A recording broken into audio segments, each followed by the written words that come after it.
பாடகர் மனோவின் மகன்கள் தாக்கப்பட்ட புகாரில் 8 பேர் மீது காவல்துறையினர் வழக்கு பதிவு செய்துள்ளனர். கூடுதல் விவரங்களை செய்தியாளர் கதிரவன் வழங்க கேட்கலாம். கதிரவன், வணக்கம். இந்த சம்பவம் தொடர்பான விவரங்களை பதிவு பண்ணலாம். கடந்த 11ஆம் தேதி இரவு மனோ மகன்கள் மற்றும் எதிர்த்தரப்பை சேர்ந்தவர்கள் இருவரும் மாறி மாறி தாக்கிக் கொண்டதாக கூறப்படும் விவகாரத்தில் மனோ மனைவி ஜமீலா கொடுத்த புகாரின் அடிப்படையில் அடையாளம் தெரியாத 10 நபர்கள் மீது ஆபாசமாக பேசுதல், காயம் ஏற்படுத்துதல், பெண் வன்கொடுமை தடுப்பு சட்டம் உள்ளிட்ட 3 பிரிவின் கீழே வளசரவாக்கம் போலீசார் வழக்கு பதிவு செய்திருக்கிறார்கள். குறிப்பாக கடந்த 11ஆம் தேதி இரவு வளசரவாக்கம் ஸ்ரீதேவி குப்பம் பகுதியில் திரைப்பட பாடகர் மனோ அவர்களின் மகன்களான ரஃபீக், சாகிர் மற்றும் அவரது நண்பர்கள் என 4 பேர் சேர்ந்து கிருபாகரன் மற்றும் 16 வயது சிறுவனை தாக்கியதாக வீடியோ ஆதாரங்களோடு வளசரவாக்கம் காவல் நிலையத்தில் புகார் அளிக்கப்பட்டு மனோ மகன் உள்ளிட்ட 4 பேர் மீதும் வழக்கு பதிவு செய்யப்பட்டு 2 கைது செய்யப்பட்டார்கள்.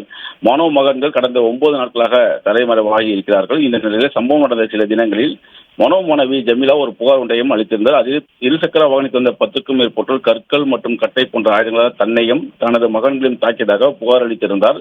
மேலும் கடந்த திங்கட்கிழமை அது தொடர்பான சிசிடிவி காட்சிகளும் வெளியானது. அதில் மனோ மகன்கள் சிலரை துரத்துவது போலவும் பின் அங்கு இருசக்கர வாகனத்தில் வந்த 10க்கும் மேற்பட்டோர் மகன்களை தாக்கும் காட்சிகளும் பதிவாகியிருந்தது. இந்த சிசிடிவி காட்சியின் அடிப்படையில் பாடகர் மனோ மனைவி ஜமீலா கொடுத்த புகாரின் பேரில் 3 பிரிவின் கீழே வழக்கு பதிவு செய்யப்பட்டிருக்கிறது. ஆபாசமாக பேசுதல், காயம் ஏற்படுத்துதல், பெண் வன்கொடுமை சட்டம் உள்ளிட்ட 3 பிரிவின் கீழே இந்த வழக்கானது பதிவு செய்யப்பட்டிருக்கிறது. வளசரவாக்கம் போலீசார் சிசிடிவி காட்சியின் அடிப்படையில் தாக்குதல் நடத்திய நபர்கள் குறித்து அடையாளங்களை காணும் நடவடிக்கையில் ஈடுபட்டிருப்பதாகவும் தெரிவிக்கப்பட்டிருக்கிறது.